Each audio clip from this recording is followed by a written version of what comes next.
एक बार फिर स्वागत है आप सबका हमारे YouTube चैनल में। और आज के वीडियो लेक्चर में बात होगी class 11 part 7 sets first chapter का पार्ट 7 वेन डायग्राम आज हम लोग देखने वाले हैं। इसके प्रीवियस वीडियो में हमने एक्सरसाइज 1.3 कवर किया है और आज के वीडियो में हम ऑपरेशन ऑन सेट्स और वेन डायग्राम के बारे में चर्चा करेंगे।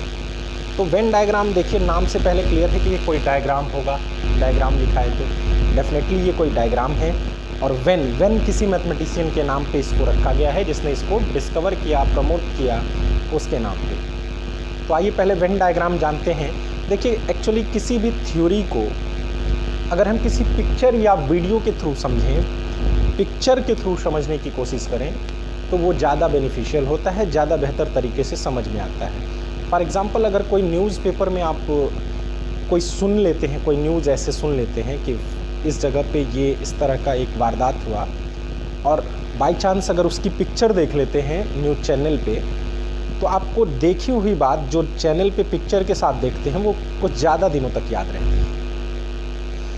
तो इसीलिए उस टाइम के जो मैथमेटिशियन थे उन्होंने सोचा कि ये टोटली थियरी है, तो हो सकता है स्टूडेंट्स को या किसी भी आम नागरिक को, आम आदमी को समझने में इसको दिक्कत हो। तो इसको और ईजियर बनाने के लिए उन्होंने क्या किया, डायग्राम के थ्रू इसको समझाने की कोशिश की और इसके लिए एक डायग्राम का प्रपोजल रखा, जिससे बहुत इजी वे में हम लोगों ने सेट थ्योरी को समझ लिया।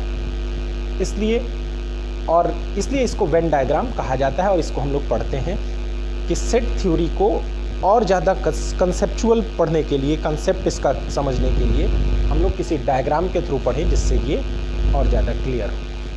तो आइए वेन डायग्राम की हिस्ट्री के बारे में थोड़ा सा जान लेते हैं।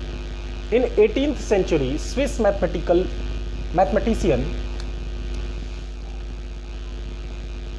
Mathematician Euler used the circle to represent the sets. 18th century में स्विस के एक मैथमेटिशियन थे यूलर, उन्होंने सेट को रिप्रेजेंट करने के लिए सर्कल का यूज़ किया। एक्चुअली उन्होंने क्लोज्ड कर्व का यूज़ किया जिसको जनरली सर्कल के फॉर्म में रिप्रेजेंट करते हैं। इन 19th सेंचुरी आते आते British mathematician John when develops this method, और इस मेथड को 19th सेंचुरी में ब्रिटिश मैथमेटिशियन जॉन वेन ने डेवलप किया, इसलिए उन्हीं के नाम पे इसको रख दिया गया, इसका नाम Venn diagram. After which this diagram called Venn diagram, और 19th सेंचुरी में उन्होंने इसको डेवलप किया, उसके बाद से इसका नाम वेन डायग्राम रख दिया गया। क्योंकि उनका कंट्रीब्यूशन था इसको डेवलप करने में, इसलिए उन्हीं के नाम से इसका नाम रख दिया गया Venn diagram. In Venn diagram the universal set is represented by a rectangle. Venn diagram में एक्चुअली होता क्या है, यह डेफिनेटली एक डायग्राम है। अब डायग्राम तो कई तरह के होते हैं, तो उसके बारे में थोड़ा जान लेते हैं। In Venn diagram the universal set is represented by a rectangle. Universal set को एक रेक्टेंगल से रिप्रेजेंट किया जाता है। And the subsets of this universal set are represented by circles. और इस यूनिवर्सल सेट के जितने भी सबसेट्स होते हैं उनको किसी क्लोज्ड कर्व या फिर जनरली सर्कल से रिप्रेजेंट किया जाता है। ठीक, तो यही आपका वेन डायग्राम है। तो आइए हम यहाँ पे कुछ वेन डायग्राम सीखेंगे, वेन डायग्राम बना के आपको बताते हैं। जैसे मान लीजिए ये यूनिवर्सल सेट, जैसे मान लीजिए ये कोई यूनिवर्सल सेट है, इसको हमने रेक्टेंगल से बनाया, रेक्टेंगल से रिप्रेजेंट किया। अब इसके अंदर कोई सेट मान लीजिए ए हमको रिप्रेजेंट करना है, तो इसको सर्कल से बना देंगे। तो ये हमारा एक वेन डायग्राम बन गया किसी सेट के लिए। कोई सेट है ए और उसका कोई ना कोई यूनिवर्सल सेट होगा, उस यूनिवर्सल सेट को हमने यू से डिनोट किया। ये सिचुएशन क्या रिप्रेजेंट करता है कि ए क्या है, यूनिवर्सल सेट का सबसेट है। और ये यूनिवर्सल सेट जब पढ़ाया गया था तो आपको उसी लेक्चर में हमने बताया था कि every set is a subset of its universal set. Her set अपने यूनिवर्सल सेट का सबसेट होता है। तो ये सबसे सिंपलेस्ट फिगर होगा वेन डायग्राम का। अब दूसरी बात कर लेते हैं, थोड़ा सा और ब्रॉडर रेंज में देखते हैं। सबसे पहले एक यूनिवर्सल सेट हमने कंसिडर किया है, एग्जाम्पल के थ्रू इस कंसेप्ट को समझने की कोशिश कर रहे हैं। एक यूनिवर्सल सेट प्रपोज्ड है, यहाँ पे हमने कंसिडर किया है 1 2, जिसके एलिमेंट्स हैं 1 2 3, 1 2 3 4 5, 6, 7 इतने एलिमेंट्स हैं इस यूनिवर्सल सेट में। अब कह रहा है इसी के सबसेट्स बनाए गए हैं कुछ A, B, C, A, B।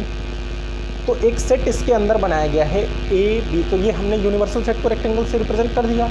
अब इसके अंदर एक सेट है A 1, 2, 3 जिसके एलिमेंट्स हैं। तो हम इस यूनिवर्सल सेट के अंदर 1, 2, 3 को एक सर्कल से रिप्रेजेंट कर देंगे और ये होगा सेट A। दूसरा एक और सेट, इसको थोड़ा बड़ा कर लेते हैं यूनिवर्सल सेट को। दूसरा हमारा सेट है B। B में कौन कौन से एलिमेंट्स हैं? 1, 2, 3, 4, 5, 6। मतलब A के जो 3 एलिमेंट्स हैं वो तो हाई हैं इसमें, इसके अलावा 4, 5, 6 भी हैं इसमें, 3 और भी ज़्यादा एलिमेंट्स हैं। तो हम एक ऐसा सर्कल बनाएंगे जिसमें सभी आ जाते हों, 1, 2, 3, 4, 5, 6, ये B। तो ये वेन डायग्राम में देखिए हमने यूनिवर्सल सेट को U से दिखाया, फिर 2 सेट्स थे तो उनके प्रॉपर्टी के बेसिस पे हमने उनको सर्कल पे दिखाया। इस सर्कल कैसा बनेगा? छोटा वाला सर्कल A वाला सर्कल B वाले सर्कल के अंदर ही है क्योंकि उसके सभी एलिमेंट्स उसमें प्रेजेंट हैं। तो इससे एक चीज़ क्लियर हो गई कि अगर कोई एक सेट दूसरे सेट का यूनिवर्सल सेट है, दूसरे सेट का सबसेट है, तो वो बड़े वाले यानी जिसका सबसेट है उस सर्कल के अंदर ही होगा। तो यहाँ भी एक चीज़ क्लियर है कि A is subset of B, A B का सबसेट है। अब अगर 2 सेट मान लीजिए डिसजॉइंट हैं तो कैसे होगा रिप्रेजेंटेशन? 2 सेट मान लीजिए ये U था हमारा और इसके अंदर हमने 2 सेट बनाया A और B। तो A और B यहाँ पे फिगर से बिल्कुल क्लियर है कि इन दोनों सर्कल में कोई भी पार्ट कॉमन नहीं है, तो इन दोनों सेट को कहा जाएगा A and B are disjoint. ये डिसजॉइंट है। तो ये था वेन डायग्राम। अब इसके आगे हम लोग वेन डायग्राम पे ढेर सारे क्वेश्चन सॉल्व करेंगे और प्रॉब्लम्स को प्रूव भी करने वाले प्रॉब्लम्स को करेंगे इसके बेसिस पे। अब हम ऑपरेशन ऑन सेट्स पढ़ने वाले हैं। तो स्टूडेंट्स अब हम लोगों को देखना क्या है? अब देखेंगे ऑपरेशन ऑन सेट्स। जैसे ऑपरेशन ऑन रियल नंबर्स हमने पढ़ा था लोअर क्लासेस में, जैसे 4 टाइप के ऑपरेशंस आपने जनरली पढ़े होंगे, addition, subtraction, multiplication and division. 2 numbers के बीच में इतने तरह के ऑपरेशंस होते हैं। यानी 2 नंबर का हम लोग एडिशन कर सकते थे, सब्ट्रैक्शन कर सकते थे, मल्टीप्लिकेशन कर सकते थे, डिवीज़न कर सकते थे। बट यहाँ पे सेट में थोड़ा डिफरेंट टाइप का होता है, इस सिंपल अलजेब्रा के टाइप से नहीं होता है इसमें ऑपरेशन। तो इसके कुछ मेन ऑपरेशंस आज हम लोग देखेंगे। तो फर्स्ट है यूनियन ऑफ 2 सेट्स। ये फर्स्ट ऑपरेशन है। इसको जनरली हम लोग U से डिनोट करके दिखाते हैं। जैसे एडिशन के लिए प्लस साइन यूज़ करते हैं, वैसे ही 2 सेट के बीच में यूनियन के लिए U सिंबल यूज़ करते हैं।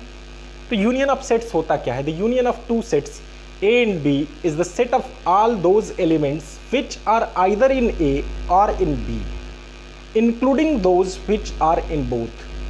Means ये ऐसे एलिमेंट्स का सेट होगा जो या तो A में प्रेजेंट हो या तो B में प्रेजेंट हो या दोनों में प्रेजेंट हो। बट ये ध्यान रहे कि दोनों में जो प्रेजेंट है उनको 2 बार नहीं लिखना है, सिर्फ 1 बार लिखना होता है। तो ऐसे सेट का, ऐसे एलिमेंट्स का जब कलेक्शन बना लेंगे तो हम उसको पढ़ेंगे A union B in symbolic form. Union of A and B is denoted by A U B and read as A union B. इसको क्या पढ़ते हैं? A union B। अब देखो इसका मीनिंग क्या हुआ, जब मैथमेटिकल मीनिंग क्लियरली यहाँ से एक बात क्लियर है कि अगर X A में है, A यूनियन B में है, तो ये क्या शो कर रहा है कि X आइदर A में होगा और B में होगा, या तो X A में होगा या तो X B में होगा। दोनों में से किसी एक में डेफिनेटली होगा। यानी A यूनियन B में है तो दोनों में से किसी एक में होना उसका ज़रूरी है।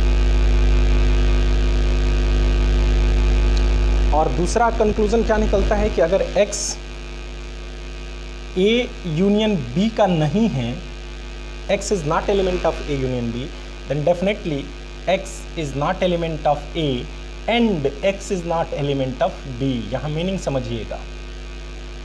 यहाँ पे कह रहा था कि X A यूनियन B में है तभी होगा जब या तो A में हो या तो B में हो, किसी एक में प्रेजेंट हो तो उसको हम A यूनियन B का मान लेंगे, लिखेंगे उसमें। बट अगर X A यूनियन B का नहीं है तो डेफिनेटली X A का भी नहीं होगा और X B का भी नहीं होगा। और नहीं है, यहाँ एंड है, मतलब एक्स ए में भी नहीं होना चाहिए, बी में भी नहीं होना चाहिए।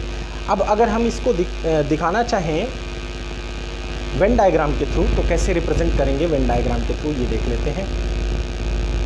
वेन डायग्राम है हमारा ये, ए और बी है, इसमें दोनों को हम इसमें सेट कर देंगे। मतलब ऐसे एलिमेंट्स को लेने हैं जो या तो ए में प्रेजेंट हैं या तो बी में। तो ये जो शेडेड पार्ट है हमारा वो ऐसे ही एलिमेंट को रिप्रेजेंट कर रहा है जो या तो ए में प्रेजेंट है या बी में, या दोनों के कॉमन पार्ट में प्रेजेंट है।